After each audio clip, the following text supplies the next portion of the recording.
बऱ्याचदा काय होतं, भाजी जरी असली ना जेवणामध्ये तरी ती आपल्याला खाऊशा नाही वाटत। मग अशी तोंडाला वेगळी काही भन्नाट चव पाहिजे असेल ना, तर अशी 2-4 कांदे पटापट कापून घ्यायची। मी तुम्हाला मोठे नाही कापायला सांगत, बारीकच कापायला सांगत आहे। लगेच एका भांड्यात कांदा टाकून द्यायचा। लगेच कोथिंबीर धुवून मस्त पटापट कापून घ्यायची।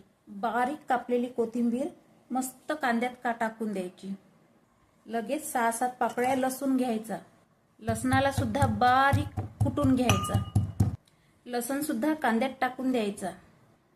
हा भाजलेल्या शेंगदाण्याचा कूट आहे, हा पण कांद्यात बराच टाकून द्यायचा। आता बघा, चवीपुरतं मीठ टाकायचं, अर्धा चम्मच धना पावडर घालायचं, 1 चम्मच लाल मिरची पावडर टाकायचं, तुम्ही तुमच्या हिशोबाने घाला, थोडीशी हळद, मिक्स करून घ्यायचं। आता कडकडीत तेल गरम करून पटापट तेलाची धार यामध्ये सोडून द्यायची। मस्त याला मिक्स करून घ्यायचं आणि थोडंसं लिंबू पिळायचं, जास्त नाही पिळायचं, जास्त आंबट चांगलं नाही लागत। मिक्स करायचं आणि जेवायला बसायचं। जेवणामध्ये बघा काय मज्जा येते, ही चटणी एवढी मस्त होते आणि पटकन होते।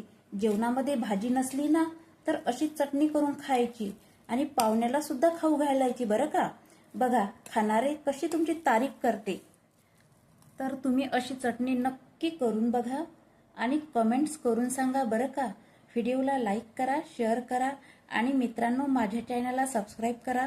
पुन्हा भेटूया नवीन रेसिपी बरोबर, तोपर्यंत धन्यवाद।